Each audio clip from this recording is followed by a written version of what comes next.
Eh bien bonjour, bonsoir, j'espère que vous allez bien, c'est Flo. Et aujourd'hui on se retrouve pour parler du chapitre 260 de Block pour en faire une petite review, on voit en globalité ce qui se passe dans le chapitre. Du coup avant que la vidéo ne commence, je vous le rappelle, si vous voulez me soutenir sur les prochaines vidéos, n'oubliez pas de vous abonner à la chaîne.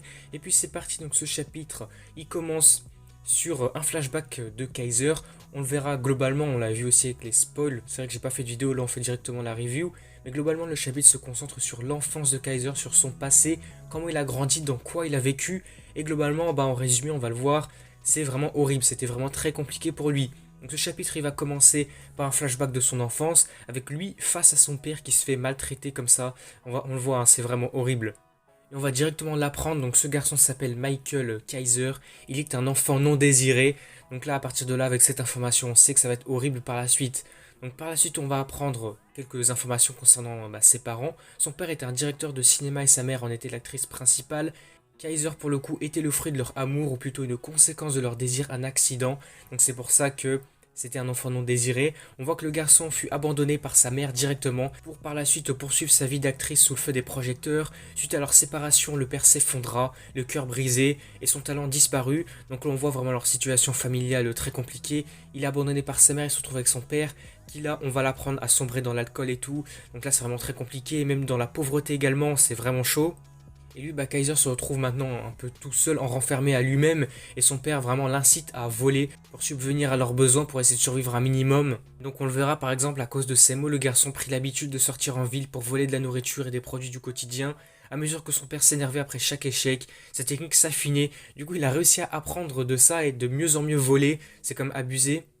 Par la suite, on verra encore son père là qui est vraiment très violent. On voit des violences physiques et verbales qui étaient quotidiennes pour lui. Du coup, il subissait vraiment tout ça. C'était vraiment violent pour lui. On apprendra aussi carrément que son père ne l'appelait même pas par son prénom. Il disait toujours ah, sous merde, machin. Il l'insultait tout le temps. On verra aussi que son père, qui ne cesserait jamais de haïr l'actrice, du coup son ancienne femme, gardait pourtant précieusement une rose qu'elle lui avait offerte autrefois.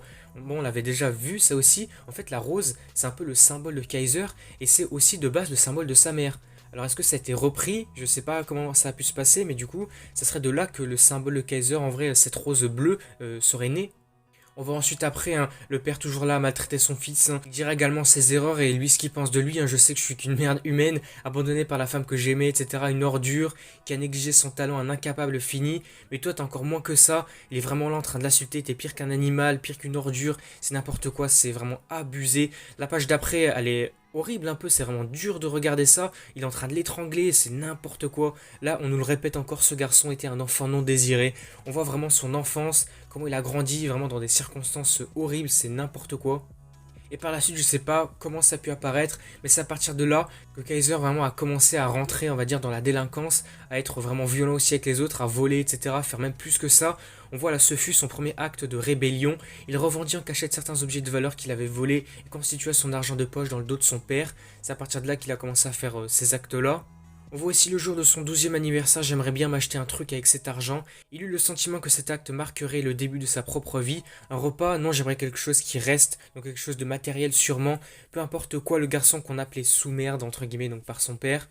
Il voulait un objet qui pourrait donner un sens à sa vie, et c'est à partir de là que sa passion du football a dû naître, je pense, puisqu'on voit qu'il a eu cette révélation, il a voulu acheter un ballon.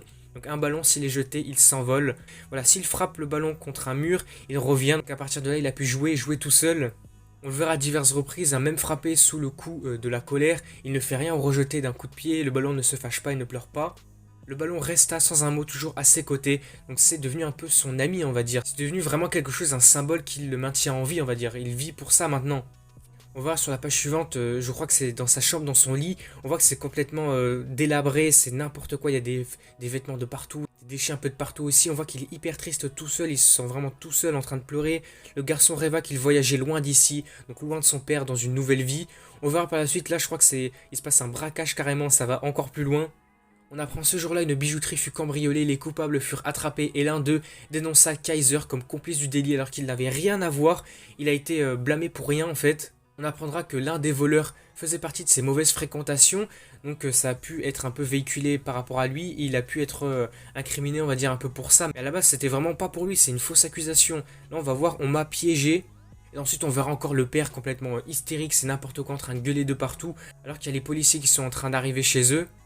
Et là, on a carrément un truc de fou. Le père, il va lui dire, mais combien de fois je t'ai dit de pas toucher aux affaires des autres, etc. Alors que Kaiser va lui dire, mais c'est toi qui disais ça, espèce d'enfoiré, c'est n'importe quoi. Par la suite, on verra même ce que Kaiser disait tout à l'heure, ses économies, son argent de poche qu'il avait fait. Donc, monsieur, nous avons trouvé un coffre-fort près du lit de votre fils. Donc là, on voit qu'il a pu se faire de l'argent quand même derrière le dos de son père. Ici, il a pu développer comme quelque chose.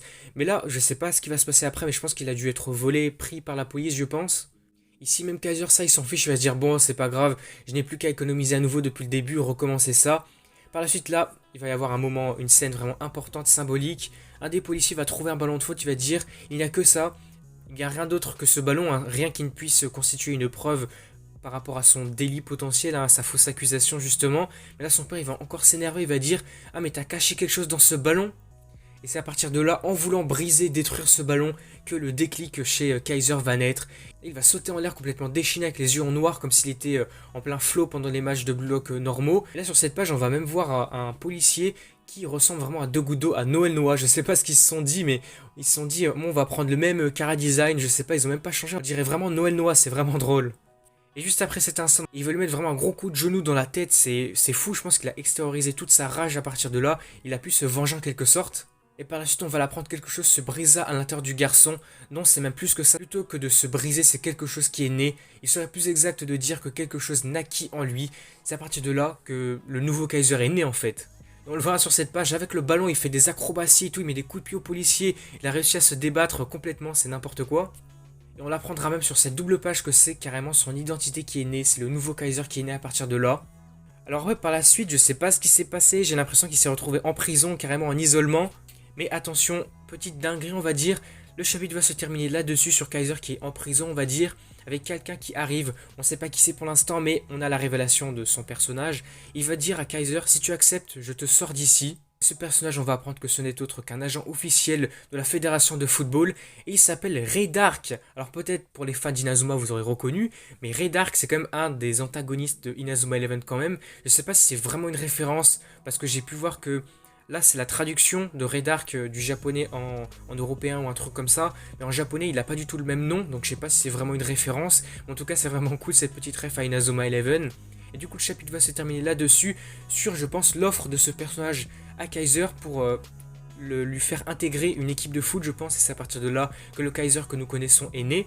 Et le chapitre se termine là avec le mot de l'auteur. La lumière qu'il voit du fond des abysses devient son espoir. La nouvelle vie de Kaiser commence maintenant.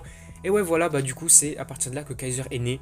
Et puis voilà, je pense qu'on va s'arrêter ici pour cette vidéo. Globalement le chapitre aura été super intéressant, on aura vu complètement l'enfance et comment il a grandi Kaiser. Mais c'est vrai que c'était vraiment horrible, on pensait pas du tout ça de Kaiser, mais vraiment c'est chaud pour le personnage.